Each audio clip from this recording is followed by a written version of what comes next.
Boa noite, pessoal. Boa noite, bom dia, boa tarde, né? Para aqueles que não estarão conosco agora neste programa ao vivo, a segunda edição de uma série de lives que nós chamamos Conversas que Transformam, que é uma iniciativa de um projeto que foi criado em parceria entre a plataforma Jeito em Gestão e o projeto Protagonismo Cidadão. Daí deu origem a um novo projeto, o Jeito Protagonista, que visa estimular uma cultura de paz, a cidadania, o desenvolvimento pessoal e o desenvolvimento profissional das pessoas, sempre acreditando que todos nós podemos ser prósperos e todos nós podemos transformar a sociedade que vivemos em um lugar melhor para todos nós. A partir disso, hoje nós trouxemos um tema bastante interessante, que é a justiça restaurativa como uma ferramenta capaz de auxiliar na solução de conflitos. E o Dr. Osmar Ventris, que está aqui conosco, é o grande conhecedor deste tema e vai explicar um pouquinho mais para nós por que nós resolvemos falar sobre justiça restaurativa hoje. Eu já coloquei para vocês aqui embaixo um descritivo, mas o Dr. Osmar vai explicar de uma maneira muito mais interessante. Boa noite, Dr. Osmar. Boa noite, Patrícia. Boa noite a todos que estão nos prestigiando, né? E é com uma alegria muito grande que nós estamos tocando esse projeto, né, Patrícia? Com certeza. Estamos criando coragem, né? Ousadia, né? E vamos tocar esse projeto para frente. E precisamos que você que está nos assistindo divulgue, não é? Se gostou, participe, mande questões para nós, porque o contexto a Patrícia já falou. Não é? Nós estamos trabalhando para disseminar cultura de paz. Não é? Nós vivemos num mundo que o ódio está se manifestando, mas não está trazendo bons frutos. E nós precisamos de um ambiente de paz para que nós tenhamos possibilidade de trabalhar, de conquistar o nosso espaço, não é? E vivenciar um verdadeiro Estado democrático de direito. Tem muita coisa para nós lutarmos, para nós conquistarmos em termos de igualdade, igualdade social, igualdade de gênero, de raça. Nós temos muita coisa para lutarmos, mas a gente começa adquirindo conhecimento e conscientização. E para isso eu e a Patrícia estamos aqui tentando colaborar, né, Patrícia? E muito com bem. Certeza, estamos e estaremos sempre, né, doutor Osmar? Já temos um planejamento aí até 2021. Exatamente. E aceitamos novos temas, né? Muito bem. Não temos coloração partidária, né? Nem religiosa, enfim. O que nós queremos é trazer uma mensagem de união e de modo de vida para que todos nós possamos crescer, prosperar, crescer individualmente, espiritualmente, materialmente, profissionalmente, né? E trazer tranquilidade dentro da nossa família. Para isso, nós vamos trabalhar com inteligência emocional, com comunicação não violenta, inteligência espiritual, não é? Nós vamos trabalhar com física quântica, nós vamos trabalhar com constelação familiar, nós vamos trabalhar com justiça restaurativa, enfim, nós vamos trabalhar com tudo que promova o crescimento espiritual, intelectual, profissional e social das pessoas que nos prestigiarem. O senhor falou uma coisa bacana, doutor Osmar. Eu costumo sempre lembrar que aquela velha história de que nós somos pessoas que se dividem, né? Vamos deixar os nossos problemas pessoais da porta da empresa para fora, por exemplo, que é um termo bastante comum. Isso não existe. Nós somos seres humanos como um todo, nós somos seres completos e indivisíveis. Por onde nós formos, nós carregaremos as nossas emoções, as nossas dúvidas, as nossas frustrações, os nossos medos. Agora, a partir das ferramentas que nós apresentaremos aos pouquinhos aqui, a gente consegue equilibrar isso tudo, a gente consegue se melhorar e se portar melhor em diferentes situações. Mas não significa que é possível a gente deixar de lado, né? Vamos dividir a pessoa, neste momento ela é só profissional. A pessoa é um todo, por isso que o projeto abrange tantos temas, né? A fim de formar uma pessoa como um todo que ela é. Perfeito, Patrícia, é exatamente isso que você falou, não é? Não, como diz, não dá para você gostar só do lado bom da pessoa também, né? A pessoa é o kit. É o kit completo, né? Então, e nós vamos trabalhar com o kit, né? Então, hoje o tema é justiça restaurativa, porque na terceira semana de novembro, no mundo, existe semanas de eventos, não é? Ressaltando a importância da justiça restaurativa. A justiça restaurativa, ela já está no Brasil há mais ou menos uns 12 anos. E a justiça restaurativa, ela começou na Europa, né, e nos Estados Unidos, desenvolveu bastante no Canadá, na Austrália, e no Japão, a terceira semana do mês de novembro, tem grandes eventos em comemoração para difusão da justiça restaurativa. Não é? Agora, a questão é, o que é justiça restaurativa, né, Patrícia? Que bicho é esse, né? Imagina que... eu ia perguntar isso para o senhor, porque ela está engateando no Brasil ainda, né? Tem muita gente que entende a justiça restaurativa como algo, vamos restaurar alguma coisa, né? Acho que a primeira ideia que vem na cabeça de alguém que seja leigo, e não tem muito sentido, né, para algumas pessoas. O que é, então, a justiça restaurativa, doutor Osmar? Pois é, Patrícia, eu fiz uma palestra em Piracicaba para mais de 100 padres e religiosos, não é? E eu perguntei para eles, né, se alguém tinha noção do que era justiça restaurativa. Ninguém levantou a mão, não é? E em vários lugares que eu vou, eu pergunto, você sabe o que é justiça restaurativa? Eles ficam olhando para mim, não sei. E quando eu fui falar de justiça restaurativa numa escola, teve alguns professores que questionaram, falou, espera lá, a escola é um local pedagógico, não é lugar de fazer justiça, não é? Justiça é com a polícia, é com o juiz, é no fórum, não é? Então, o termo justiça restaurativa, realmente, ele traz muito pouca informação ou nenhuma informação do que seja justiça restaurativa, não é? Então, vamos lá. Justiça restaurativa não tem nada a ver com a justiça judiciária, não tem nada a ver com a justiça do Estado, não é? A justiça do Estado, ela julga as pessoas. A justiça restaurativa, ela não julga. Então, o que faz a justiça restaurativa? A justiça restaurativa... Se não julga, não faz justiça. Dentro da nossa cultura, né?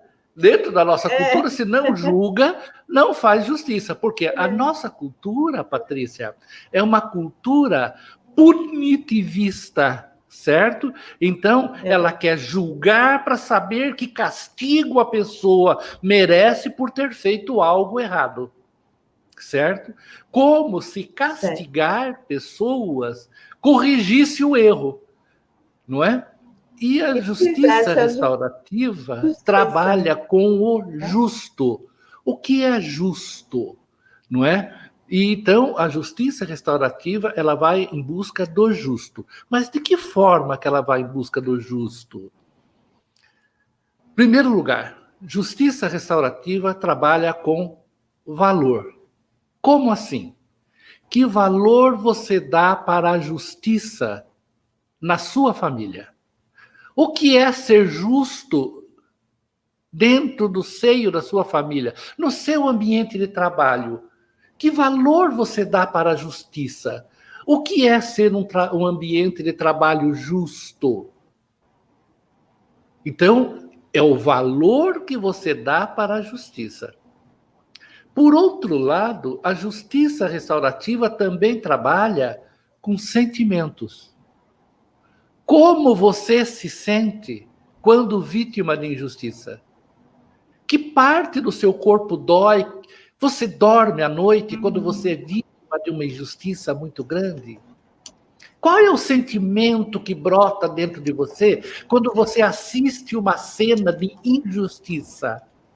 Então perceba que a justiça para a justiça restaurativa é um valor que você dá para a justiça, ao mesmo tempo que é um sentimento que você tem com relação à justiça. Então, tendo esse foco de valor e sentimento, a justiça restaurativa, ela busca restaurar relacionamentos, restaurar uma situação que foi danificada, foi prejudicada por algum ato, seja de violência ou não, uma frase que machuca, né? Muito bem. E aí, como que se trabalha a justiça restaurativa em busca da restauração daquilo que foi ferido? Fala, Patrícia. Então, eu não estava tão errada, né, doutora Osmar, quando eu disse que a palavra da ideia de restaurar alguma coisa, né? Então, é uma restauração de algo que se tem perdido. Eu nem sabia que o senhor ia dar essa explicação, mas aí, já que o senhor deu essa explicação, eu queria saber se a justiça restaurativa tem algo a ver com a escola, com a educação, que o senhor usou como exemplo, né? Que o senhor falou para professores e eles questionaram. Então, tem a ver com a escola e com a educação também? Tem tudo a ver com a escola e a educação. Aliás, é um local que se trabalha com a justiça restaurativa e você vai semear uma cultura de solução de conflitos via diálogo. Perceba, como que trabalhamos a justiça restaurativa? As pessoas sentam em círculo. Por que as pessoas sentam em círculo? Porque em círculo, inclusive quando eu dou aula, eu sempre dou aula em círculo. Eu dei aula agora para a formação de guardas municipais em Praia Grande, e as aulas que eu dei foram em círculos. Os alunos se viraram lá e colocavam as carteiras em círculo, e eu dava aula em círculo. Não é? Depois que eu saía, tinha outros professores que colocavam no lugar correto. Não é? Mas eu trabalho sempre em círculo. Por que em círculo? Círculo, todos podem olhar um nos olhos do outro. No círculo... Todos participam, né? Exatamente. Porque se você coloca em colunas e fileira, quando lá de trás fala, o aqui da frente tem que ficar em pé e olhar para trás. Ou quando na frente fala, o lá de trás não vê. O professor fica como o centro das atenções, né? É que acho que o nosso retorno está demorado, aí está chegando depois para o senhor. Está um pouco lenta a nossa internet, mas está dando certo. Está dando certo. E a gente vai assim mesmo, né? Vamos trabalhando. Vamos que a gente não pode fazer nada com o sinal da internet, então a gente vai assim mesmo. Vai sim. Estamos aqui para superar os obstáculos, menina. Então vamos lá. Então a gente senta em círculo, né? Para aquele que está entrando em contato agora pela primeira vez com essa técnica, não é? E filosofia de trabalho, justiça restaurativa, como que é feito? Senta-se em círculo. Primeiro lugar, no círculo, todos são iguais. Não tem superior hierárquico, não tem gênero, não tem raça, não tem gordo, magro, alto, baixo, certo? Todos são iguais, o círculo é perfeito, certo? Muito bem. E qual é o comportamento das pessoas no círculo? Como eu falei que justiça restaurativa trabalha com valores e sentimento, cada pessoa que faz uso da palavra, ela fala em primeira pessoa. Ela vai falar sobre os sentimentos dela. Então, quando a gente passa a palavra para alguém, esse alguém vai falar: eu me sinto bem, eu me sinto mal, eu estive em tal lugar, me senti mal naquele lugar. Então ela vai falar em primeira pessoa, não é? Para aqueles que são católicos e usam o confessionário, é a mesma forma, porque no confessionário você não chega lá para confessar e fala: olha, os outros fizeram, eles não gostam. Você vai falar de você. Não é? Então, é a mesma coisa. Né? Eu estou fazendo analogia para aqueles que são católicos, né? e confessam. Muito bem. Então, a pessoa vai falar em primeira pessoa. Ela falando em primeira pessoa e falando nos sentimentos dela, as outras pessoas estão ouvindo e vai se conectar com o que ela está sentindo. E perceba, conforme cada pessoa no círculo vai falando dos seus sentimentos, vai construindo uma história e as pessoas vão tirando conclusão. Olha, ela se sente assim. Eu pensei que era só eu que me sentia assim. Olha a solução que ela deu. Então, no círculo, vão surgindo soluções sem ninguém chegar e falar: você tem que. Olha, você tem que fazer isso, você tem que mudar seu jeito de vida, você tem que... entendeu? Porque esse você tem que é que assusta muitas pessoas e que revolta muitas pessoas e que é motivo de conflito conjugal, inclusive. As mulheres, principalmente, já estão saturadas de ouvir você tem que. Certo? Então, o que acontece? Alguns maridos também, né? Vamos ser justos. Alguns maridos também, mas é uma coisa assim, impressionante, né? Nos círculos que a gente faz com mulheres vítimas de violência ou de relações conjugais conflituosas, né? O maior protesto que tem é essa frase: você tem que. Entendeu? Tem algumas que falam que tem que abolir isso, doutor, tem que abolir isso. Você tem que. Então, veja bem. Então, no círculo, cada um falando dos seus sentimentos. Então, se aplica também em relação a... Foi com retorno atrasado, doutor Osmar. Eu ia falar que também pode ser utilizado para mulheres, né? Eu ia falar assim, então não é só na escola, não é? Mas está cortando a minha fala. Então, o que acontece? E quando a pessoa está falando, ela não pode ser interrompida. Nem apoiada e nem desapoiada. Por quê? Porque no círculo é um espaço confidencial. Tudo que se fala no círculo morre no círculo. E as pessoas que estão falando, elas não estão falando para serem julgadas. Por isso, a gente diz que é um ambiente seguro, onde você pode expressar seu sentimento, os seus valores. Perceba, todos terão oportunidade de falar. É passado um objeto, que nós chamamos de objeto da palavra, ou bastão da palavra, e esse bastão vai de mão em mão, para que todos tenham oportunidade de falar. É diferente de uma situação em que aquele que quer falar levanta a mão. Não há essa necessidade de levantar a mão, porque o objeto da palavra vai chegar lá, certo? Agora, o difícil é a gente aprender a ouvir, porque o círculo, o principal objetivo dele é estimular as pessoas para ouvir. Imagina um círculo com 15 pessoas. A primeira pessoa está falando, você já está com vontade de falar também. A segunda pessoa começa a falar, você já não aguenta mais, você também quer falar. Até chegar em você, você já está explodindo, não é? Por quê? Porque nós temos uma cultura de querer falar o que nós sentimos mas não temos uma cultura de nos conectar com o sentimento das outras pessoas, ouvir o que as outras pessoas têm para falar.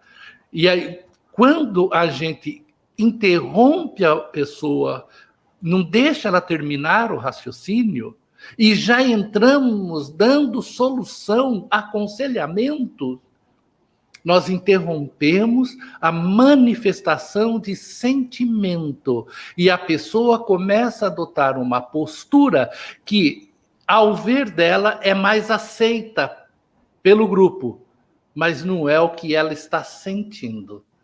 Ela boicota o sentimento dela. E quando a pessoa boicota o seu sentimento, ela também não encontra solução para aquilo que ela está precisando. Agora eu vou dar um exemplo bem prático, Patrícia, porque aí dá para entender um pouco melhor, não é? Essa história ela é real, não é? E aconteceu num lugar aí. É o seguinte, uma menina na escola, ambiente escolar, uma aluna, não é? Ela era grandinha, ela deveria ter aí na casa dos 15 anos, 16 anos, por aí. Ela empurrou o menino na escada, o menino desceu rolando a escada, se machucou todo, não é? E aí agora vem uma situação. Como levar esse menino para casa e entregar o menino quebrado para os pais, tá? Sendo que os pais deixou o menino inteiro na escola. Imagina a reação, né? Imagine a reação dos pais, sim. Certo? E a revolta dos pais com a escola e com aquele monstro que quase matou o filho. Então, aquele monstro tem que ser expulso da escola. Você que é pai, você que é mãe, tente se conectar com o sentimento dessa família. Certo?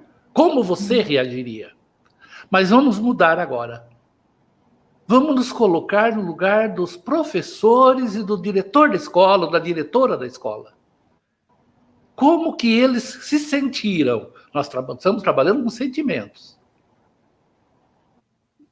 Ter que responder processo para os seus superiores, para, né, hierárquicos, sei lá eu, para a secretaria, e também ia dar BO, ia ter delegacia de polícia, e como agora e chegar lá e conversar com os pais? Se você fosse o professor, estivesse nessa situação, como você se sentiria? Percebam, como foi um caso de lesão corporal grave, e ela era menor de 18 anos, não é? A consequência natural era ela ser internada na Fundação Casa, tá? Pela violência, pela consequência do ato, não é? Muito bem. Só que o juiz, antes de interná-la, ele tinha conhecimento de justiça restaurativa, o promotor também tinha, resolveu submeter essa menina a um círculo de justiça restaurativa. Para participar do círculo, é consultado as pessoas se têm interesse ou não, é explicado como funciona, que não há acusação, que vão sentar em círculo, vão falar de sentimentos, enfim, é feito lá um pré-círculo onde as pessoas são orientadas de como se comportar num círculo. E cada pessoa que participa do círculo, no caso, a menina concordou em participar, até porque para ela seria interessante, senão ela ia ser internada na Fundação Casa, e o menino também se concordou, porque é voluntária a participação no círculo. O menino também concordou. Ótimo. O menino indicou quantas pessoas ele gostaria que acompanhasse ele no círculo, porque o círculo não é só os dois, é também a familiar, a comunidade de apoio das pessoas, tá? Porque a comunidade também tem responsabilidade sobre aquele ato. Aí o que acontece? O menino indicou o pai, a mãe, um parente, enfim, coleguinha, tá. Foram treinados para participar do círculo. E a menina indicou a mãe, o padrasto, mais alguns, um coleguinha, uma professora, indicou. Então era a comunidade de apoio dela. Está feito o círculo. Primeiro, dá-se a palavra ao agressor, né? E como que é dado a palavra ao agressor? Num círculo. Pergunta a ele, no caso a ela, como você estava se sentindo naquele dia? Lembre-se, trabalhamos com sentimento e não com o fato, certo? O fato é consequência de um sentimento. Sim. Então, como você estava se sentindo naquele dia? Aí, ela abaixa a cabeça e começa a falar. Aquele dia eu estava me sentindo mal, porque eu sou vítima de bullying nessa escola. Já falei com professores, já falei com bastante gente, mas ninguém nunca fez nada. Ela tinha a testa um pouco avantajada, Patrícia. Então, todos os alunos davam um tapa forte na testa dela. Quando ela começou a falar assim, os pais do menino, que via nela um monstro, já levantou os olhos para olhar melhor para ela. Entendeu? Ela começa a ganhar feições humanas. E aí ela diz o seguinte, ela acrescenta: o meu padrasto está desempregado há uns 2, 3 meses, e ele passou a beber, e ele chega em casa violento e ele bate forte na minha testa. Na hora de vir para a escola, eu não sei se eu vou para a escola onde os alunos vão bater na minha testa ou se eu fico em casa e o meu padrasto batendo na minha testa. E nisso ela está chorando. Nisso o círculo todo está ali. E o padrasto dela está ouvindo, porque ela chamou com comunidade de apoio. Uhum. Os pais do menino já olham essa menina com outro olhar. Nós dizemos que a justiça restaurativa humaniza o ser humano, sabe? Muito bem. Sim, sim. E aí ela estava na escada, aquele menino desceu correndo e deu um tapa forte na escada, na testa dela. Ela reagiu e empurrou o menino escada abaixo. Foi assim, instantâneo, né? No impulso, não é? Muito bem. E o menino rolou escada abaixo. Tá. Aí todo mundo fica assim, sem saber o que responder. Os professores que estão em volta sentem a responsabilidade, porque ela reclamou e nada foi feito. Se tivesse sido feito alguma coisa, não teria desencadeado naquele ato. Perceba que na justiça restaurativa as coisas vão funcionando de tal forma que você vai vendo que um ato em si, ele não é somente o ato, ele tem precedentes que culmina naquele ato, entendeu? E por isso ela se chama restaurativa, porque ela tem que consertar, tá, o que aconteceu para que não volte a acontecer. Tá entendendo? E aí é dada a palavra ao menino, né? Aí, como que você se sentiu, etc. Em resumo, ele diz o seguinte: todo mundo já tinha dado um tapa na testa daquela menina, só ela que não. E o pai dele sempre falava que ele tinha que ser líder. Então ele também tinha que dar um tapa. E o pai dele está escutando. Que é consequência de orientação na família, dentro de casa. Ela teve o ato dela também foi consequência do que acontecia dentro da casa dela, dentro da família. Percebe? Uhum. Aí ele falou assim, quando eu vi aquela oportunidade, eu bati. Mas o que mais chocou o círculo foi ele falar ao final que ele queria mudar de escola. Porque o pai dele falava que homem não apanha de mulher. E os alunos da escola estavam fazendo bullying com ele porque ele apanhou de mulher.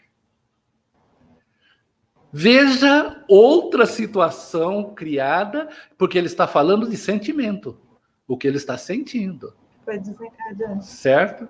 Sim. E em várias rodadas, certo. O que é mágico nos círculos de construção de paz, de justiça restaurativa, é que entre os dois surgiu uma proposta de contar a experiência deles para toda a escola, para que fosse uma campanha contrária ao bullying, para mostrar para a escola as consequências do bullying, tanto para um quanto para outro. Aí os professores abraçaram, deram todo o suporte e foi feita a campanha. Observe bem essa história para verificar. Não houve um professor dizendo, então vocês vão fazer isso, olha, então não faça mais isso, ó, pega na mão do outro aí. Não existe isso. As pessoas vão falando de sentimento, e de repente a solução surge delas. Entendeu? Essa é a magia. Agora vamos pensar contrário, Patrícia. Agora que nós conhecemos a história da menina, se o juiz não tivesse conhecimento de justiça restaurativa e tivesse internado ela na Fundação Casa, ela foi vítima na escola, ela foi vítima na família, e agora ela ia ser vítima da própria justiça, porque quando ela reagiu, a justiça foi contra ela. E de que forma você acha que essa menina ia sair da Fundação Casa? Ia sair revoltada, muito pior do que entrou. Revoltada, não ia ter pena de ninguém. Exemplos que ela teria, muito pior. Exatamente. Com certeza. Entendeu? E mais. Até porque numa nação desse...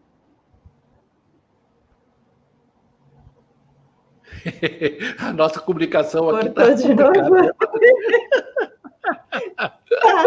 Então... Eu falo uma coisa, ela chega quando o senhor já mudou de assunto, mas está tudo bem. Eu estava dizendo ainda que dentro de um ambiente desses, ninguém melhora, né? Até porque há um excesso de ociosidade, né? Embora eles tenham as atividades lá, é completamente incorreto a gente imaginar que seja um ambiente que estimule criatividade, que estimule leitura. Não é assim que funciona, né? Na realidade, eles ficam ociosos, eles ficam trocando ideias sobre coisas ruins, se sentem perdidos, inseguros, largados, né? Na verdade, nem compreende muito bem o que está fazendo ali. Então, não tem muito sentido, não vai fazer com que saiam de lá pessoas melhores, né? E é um local de violência também, né? A pessoa sai de lá Sim. mais violenta. Na verdade, é uma escola de violência, não é? E essa pessoa, muitas vezes nós vemos adolescentes, não é? Que rouba, por exemplo, um celular, e mesmo depois de roubado o celular, mata a pessoa. Né? E nós ficamos indignados, ele já roubou. Sim, mas por que ele deveria ter pena ou consideração por aquela pessoa, sendo que quando ele esteve numa situação difícil, que no caso dessa menina, ninguém se importou com ela? Está entendendo? Por que ela vai ter que se importar com alguém? Então, é isso que nós temos que pensar, na consequência das medidas aplicadas. Não há uma vivência sobre esse olhar empático para o outro, né? É o uso da empatia na prática, eu me colocar no lugar do outro, mas não só na teoria, é na prática mesmo que a gente está vendo. Se você não tem esse trabalho com uma criança, é claro que se fosse com a gente, né? Muita gente que está assistindo, a gente pode pensar assim, se fosse... Você tá gaga, Patrícia? Com vocês iam ficar com raiva. Mas é claro que a gente ia ficar com raiva, saltado, levarem. Nós estamos conversando. E é que tá gaguejando aí? Eu estou dizendo que uma criança...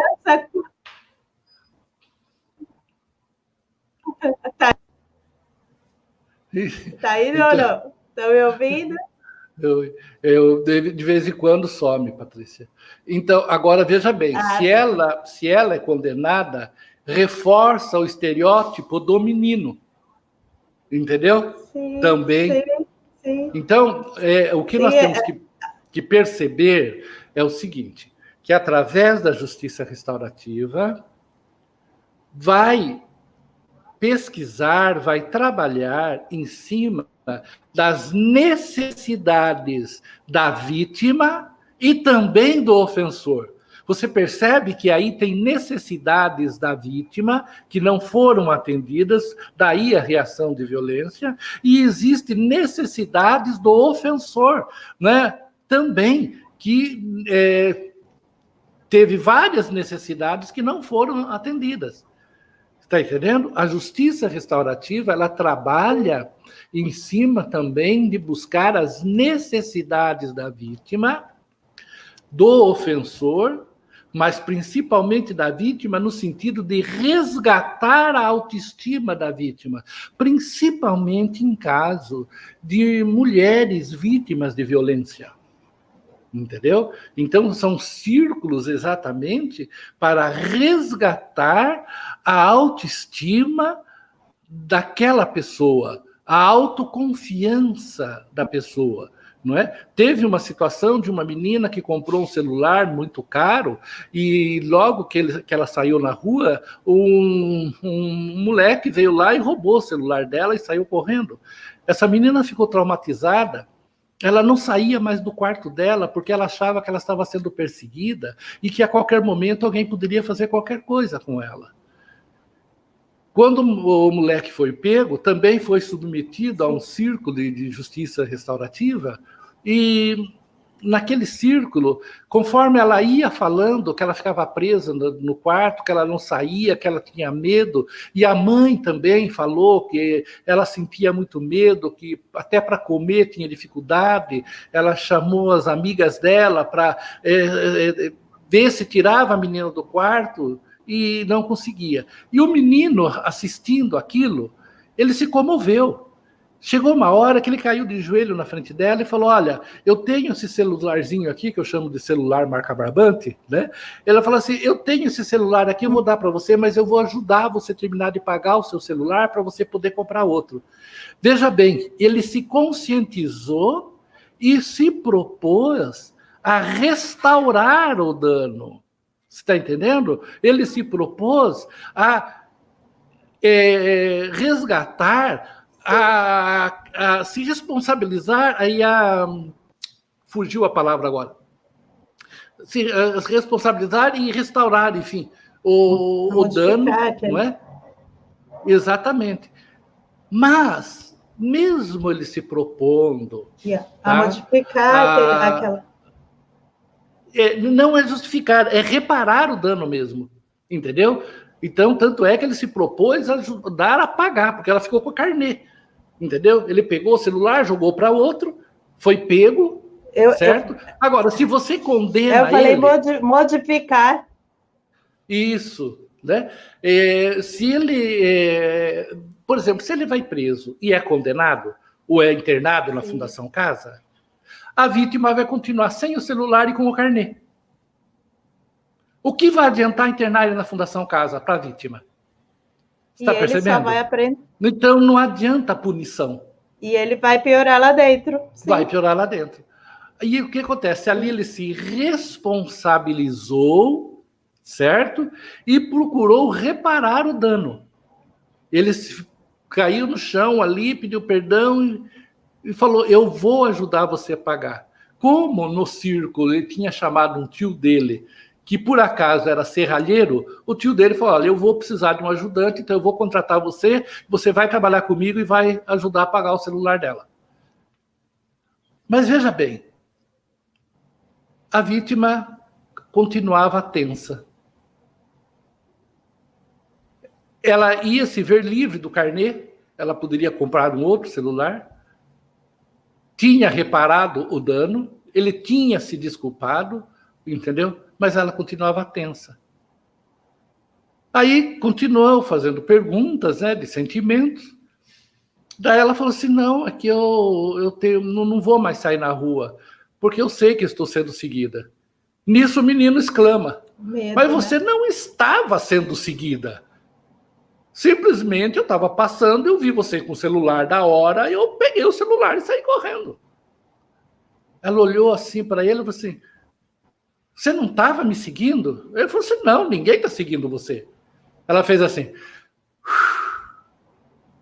Era isso que ela precisava saber. Essa era a necessidade dela. A necessidade dela era saber que ela estava livre, que ela não estava sendo seguida, que ela podia sair para a rua. Você está entendendo? Então, a necessidade das pessoas, ela surge no círculo e não é aquilo que você pensa que é a necessidade dela. Porque ninguém imaginava que a necessidade dela era saber que ela não estava sendo seguida.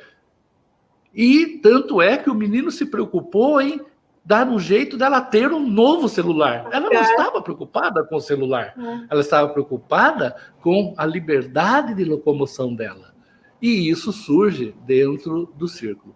Então, Patrícia, eu dei alguns exemplos aqui, porque o nosso tempo é curto e muitas vezes falta didática para a gente chegar lá. E eu tentei, através de exemplos, dizer como funciona a justiça restaurativa. Então, a justiça restaurativa, certo? Ela trabalha com valores e sentimentos. Os seres humanos são movidos por sentimentos.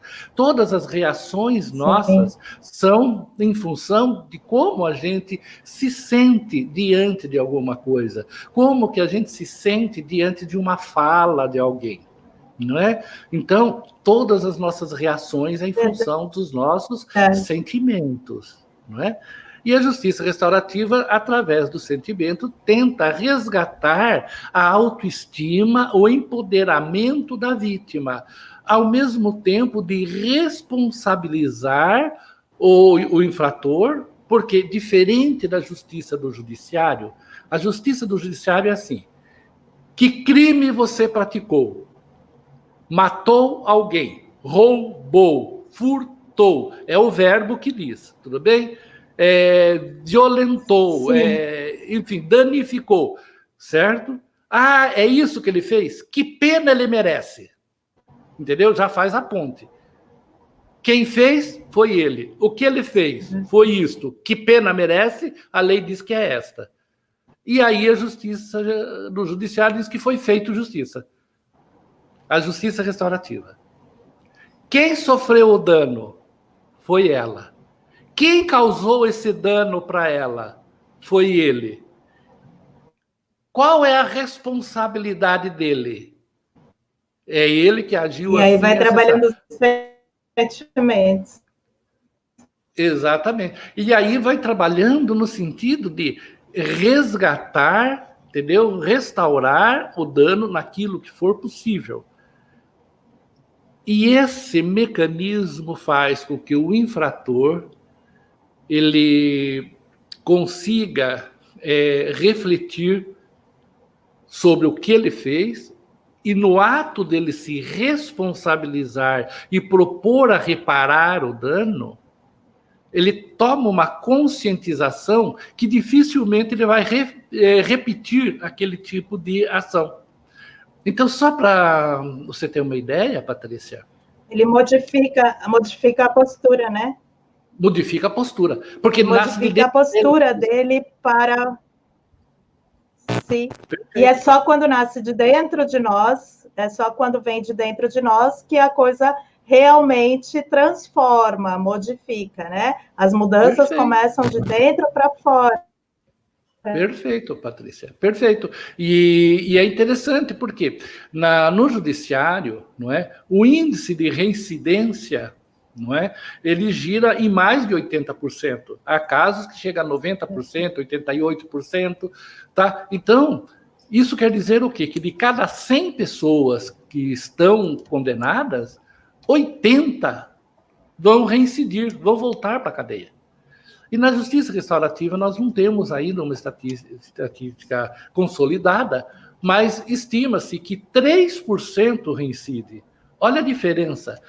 No sistema do judiciário, 80% reincide. Na justiça restaurativa, cerca de 3% reincide. Por que esse índice tão baixo? Porque a justiça restaurativa ela trabalha com a conscientização. Agora, é interessante observar uma coisa, tá? A transformação. Justiça restaurativa não é passar a mão na cabeça, né? Nós já havíamos comentado isso antes do programa, lembra? Antes do senhor falar. A gente está chegando nos 45 já, tá, doutor Osmar? A conversa está muito boa, nem parei para falar que quando fizemos os 30. Mas, assim, para a gente ir caminhando lá para o final, já que o senhor chegou aí nesse tema, eu queria fazer a pergunta que acho que todo mundo pensa quando começa a se tratar esse assunto. Justiça restaurativa é impunidade? Não é impunidade. É passar a mão na cabeça? Não é passar a mão na cabeça. É fazer a pessoa se responsabilizar pelos seus atos e se comprometer a reparar o dano, né, naquilo que for possível. Quando tira a vida de alguém, você não tem como reparar o dano dessa forma. Ele pode fazer alguma outra coisa, mas se responsabilizar pelo que fez. Porque o judiciário condena as pessoas responsabilizando a pessoa, porém a pessoa não se responsabiliza. Entendeu? Sim, e a justiça restaurativa, ela faz com que a pessoa se responsabilize e procure, reparar aquele dano. Mas me diz uma coisa, se ela praticou um crime, né, ela roubou, por exemplo, furtou, e ela participa de um círculo de justiça restaurativa e não vai presa. Vai presa, sim. O Estado não abre mão da parte dele de cumprir, de fazer cumprir a lei, de punir, enfim, né? O que acontece? Mesmo dentro do presídio, é aplicado círculos de justiça restaurativa para fazer com que os presidiários se conscientizem do que fizeram, se responsabilizem e, quando sair de lá, saiam pessoas melhores e não reincidam, entendeu? Mas eles não vão ser perdoados pelo Estado. Pode sim eles terem, a partir do momento que eles frequentarem círculos de justiça restaurativa dentro do presídio, apresentar um outro comportamento que venha abreviar o tempo de permanência deles lá dentro. Mas justiça restaurativa não é passar a mão na cabeça, é muito pelo contrário. É fazer com que a pessoa se responsabilize. Porque uma coisa é a justiça do Estado chegar e falar: você fez, você vai pagar. A pessoa vai e paga, depois que ele sai da cadeia e fala: eu já paguei a minha dívida com a sociedade, estou limpo.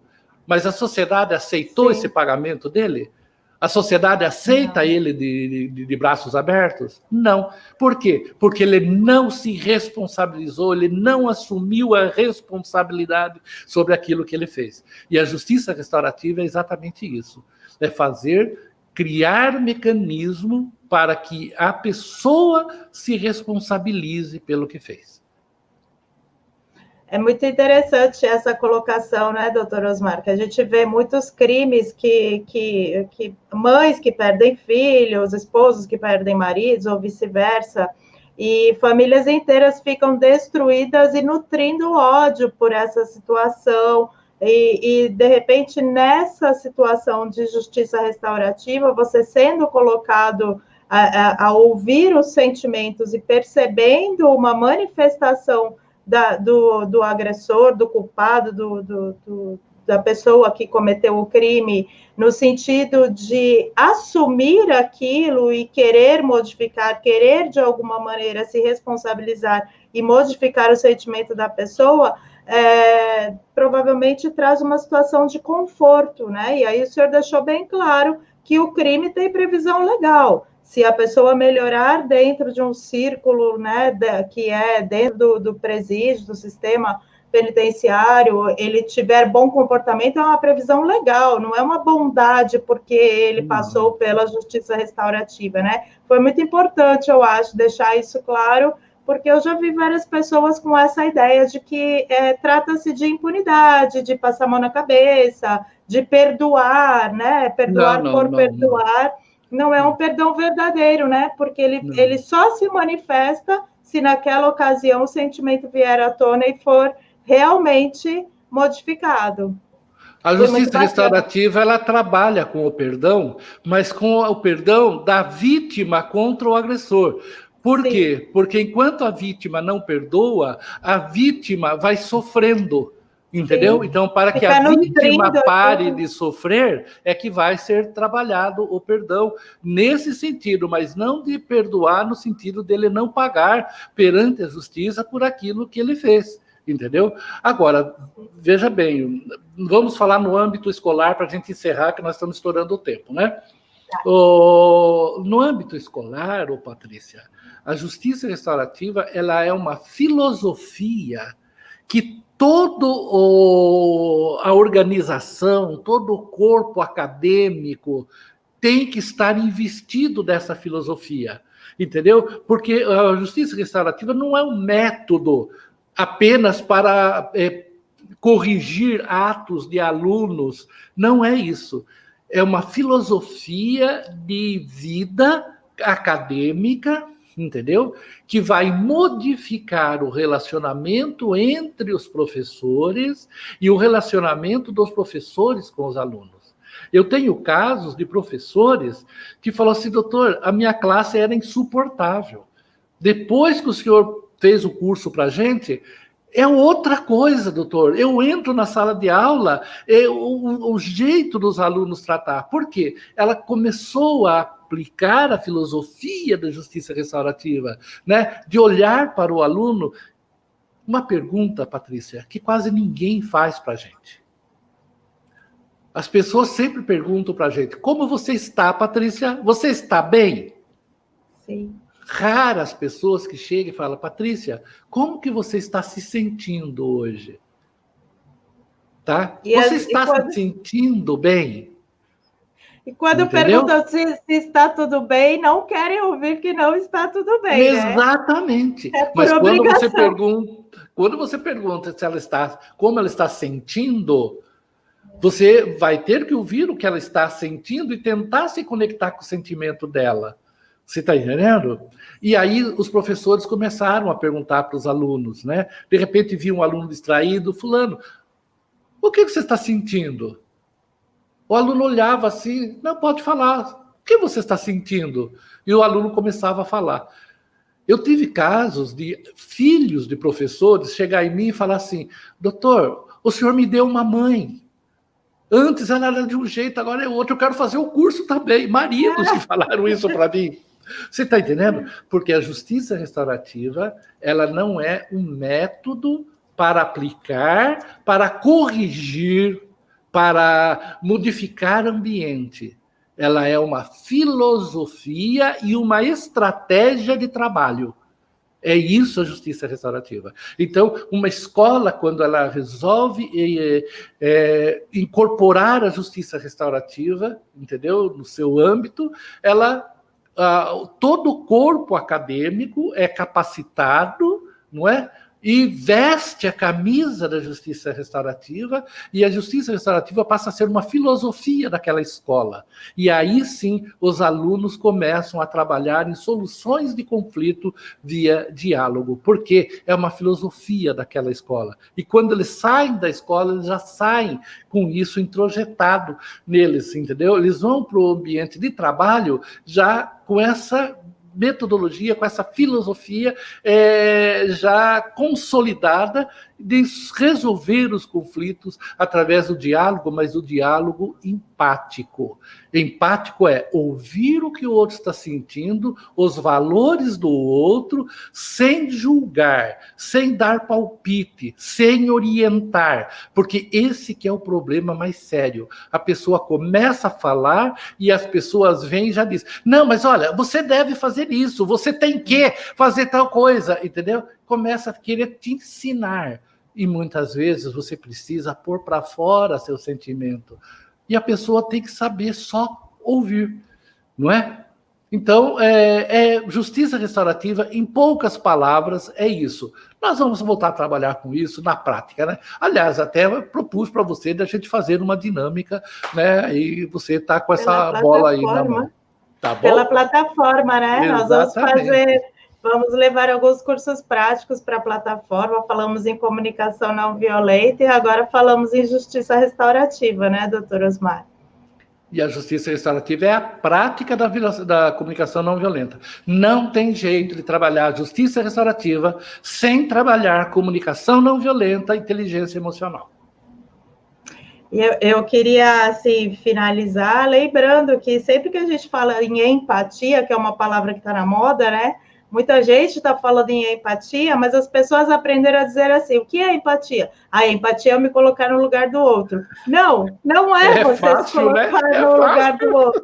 Quando eu me coloco no lugar do outro, é como se eu transferisse para o outro tudo aquilo que eu sinto, o modo como eu vejo, a maneira como eu penso e como eu gostaria que as coisas fossem, né? Não, o outro pensa diferente, sente diferente e tem necessidades diferentes. Por isso o senhor falou tanto em saber ouvir, né? Então, eu acho que a gente pode encerrar deixando isso claro. Empatia não é se colocar no lugar do outro, é perceber que o outro é diferente e ouvir o que o outro tem a dizer, porque aí a gente vai perceber que ele tem necessidade diferente, pensa diferente, sente diferente e se apresenta diferente. Então, ele não vai ser nunca como nós, né? Não adianta.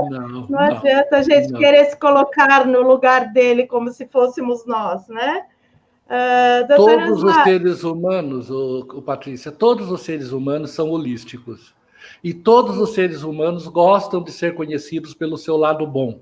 A questão é como acessar o lado bom das pessoas sendo empático, ou seja, sentir aquilo que a pessoa está sentindo, tá bom?